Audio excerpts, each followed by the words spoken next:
uporaba tehnologije pri mladih je stvar odraščanja. To je en tak statusni simbol odraščanja. Tako, ker je bilo včasih novo kolo ali pa moped, ki si ga dobil pri Birmi, je zdaj družabno omrežje tista stvar, da si prisoten tam. Je to tisto, kar je znak neke odraslosti, nekega drznosti, nekam, da greš lahko daleč od doma, da lahko potuješ, da lahko raziskuješ, in to je tisti del, ki je ves čas privlačen. In ta statusni simbol hkrati pomeni po eni strani zabavo in vodi v neke možnosti, neko raziskovanje, neke priložnosti, neke potrditve. Vse te stvari se pa dogajajo znotraj digitalnega sveta, ki je malo drugačno kot doseg naš je zelo drugačen. Zaradi tega, ker jaz, tudi če sem še zelo na glas kričal, sem jih slišal do konca ulice. Tukaj pa, če na družabnih omrežjih zakričiš dovolj na glas, se te pa sliši po celem svetu. Ena od stvari, ki jih prinašajo digitalna orodja, so tudi velike kontrasti. Se pravi, intenzivnost dražljajev je velika. Trava je veliko bolj zelena, kot je tista, ki je pred blokom. Avto gre bolj na glas mimo tebe. Kot da je nekdo gumb na večevalcu dal kar naenkrat vse bolj na glas. In stiske so bolj na glas, in čas je bolj na glas, in odnosi so bolj na glas, in polarizacija je bolj na glas. Vse se potencira. In takrat, potem, ko mladi ljudje stopijo ven iz digitalnega sveta, v ta naš realni svet okrog sebe, se jim zdi pust in brezbarven. Vsi hočemo na Instagramu dati gor fotko s filtrom, zato da so nažgane barve, zato da je bolj kontrastno, ker to hočemo doseči, občutja hočemo doseči skozi te filtre, skozi te barvne kombinacije.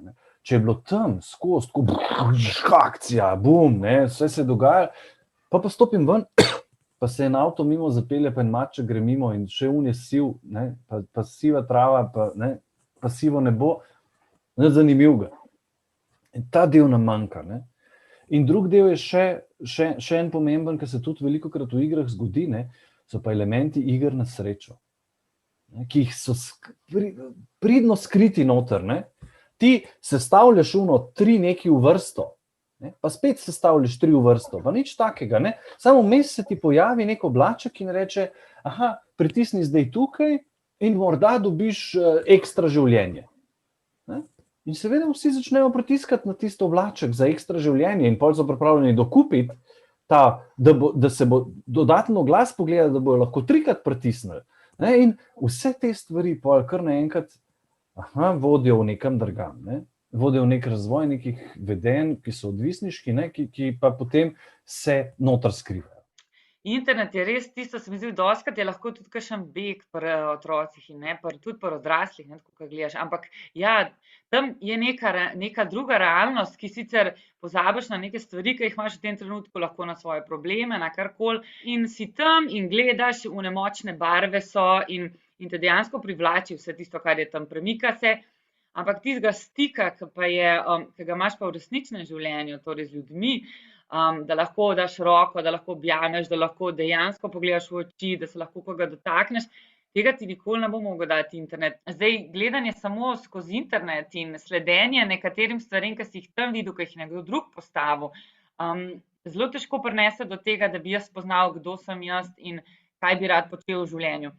Dejansko usmerjanje pozornosti in energije samo na računalnik in na neke, ali bodisi so to igrice, bodisi so to posnetki taki, ki meni v tistem trenutku sicer prinašajo neko drugo realnost, malo se sprostim, pomislim na vse težave, nimam več nekih, dejansko pozabim na sebe v tistem času, pač se odklopim. In ta druga realnost je dostikrat bila, da je mlad težko pride tudi nazaj potem v ta svet in se težko znajde v tem svetu, ker naenkrat si pa zdaj tukaj v tem prostoru in to je pa zdaj resnično življenje. Tukaj pa moram znati jaz handlati in včasih je to potem res izziv, ker tam na internetu je vse preprosto, lahko sklikneš, lahko zbrišeš. Tukaj moraš pa znati povedati, znati se pomeniti, znati se opravičiti, če je treba. Da troko se objeti. Kaj točno otrok tam išče?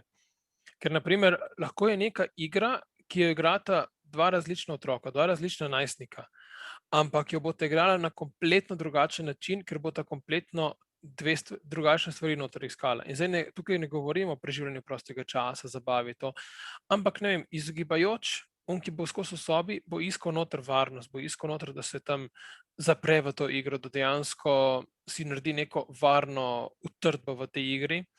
Medtem ko bo ta drug, ki bo pa hotel stike, bo pa iskal stike. Zdaj, če je preko interneta igra z drugimi igralci, se bo družil, se bo pogovarjal, si bo naredil bazo prijateljev tam, tako. In bo to zamenjalo dejansko resničnost.